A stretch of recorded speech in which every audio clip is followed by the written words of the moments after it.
আন্তর্জাতিক ক্রিকেট থেকে অবসরে মঈন আলী, তবে চালিয়ে যাবেন ফ্র্যাঞ্চাইজি ক্রিকেট। আন্তর্জাতিক ক্রিকেটকে বিদায় জানালেন ইংল্যান্ডের অলরাউন্ডার মঈন আলী। টেস্ট ফরম্যাটকে বিদায় জানিয়েছিলেন অনেক আগেই। এবার সব ধরনের আন্তর্জাতিক ক্রিকেট থেকে অবসরের ঘোষণা দিয়েছেন তিনি। অস্ট্রেলিয়ার বিপক্ষে আসন্ন সাদা বলের সিরিজে স্কোয়াডে রাখা হয়নি মঈনকে।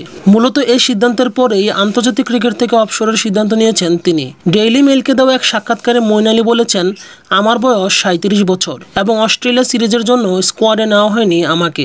আমি ইংল্যান্ডের হয়ে অনেক ক্রিকেট খেলেছি। এখন পরবর্তী প্রজন্মের সময়, এটার ব্যাখ্যাও আমাকে দেওয়া হয়েছে। আমার মনে হয় এখনই সঠিক সময়। আমার অধ্যায় শেষ হয়েছে। 2014 সালে আন্তর্জাতিক ক্রিকেটে অভিষেক হয়েছিল মঈন আলীর। 68টি টেস্ট, 138টি ওয়ানডে এবং 92টি টি-20 ম্যাচ খেলেছেন মঈন আলী।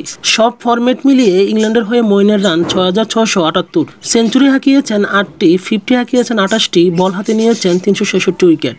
আন্তর্জাতিক ক্রিকেটে মঈনকে সর্বশেষ দেখা গেছে গত টি-20 বিশ্বকাপে। আন্তর্জাতিক ক্রিকেট থেকে বিদায় নিলেও ফ্র্যাঞ্চাইজি ক্রিকেট চালিয়ে যাবেন মঈন আলী। প্রথমবারের মতো সিপিএল খেলতে বর্তমানে ক্যারিবিয়ানে অবস্থান করছেন মঈন। ফ্র্যাঞ্চাইজি ক্রিকেটে গত 12 মাসে আইপিএলে চেন্নাই সুপার কিংস, এসএ টি-20তে জোবার্গ সুপার কিংস এবং বিপিএলে কুমিল্লা ভিক্টোরিয়ান্সের হয়ে খেলেছেন মঈন আলী।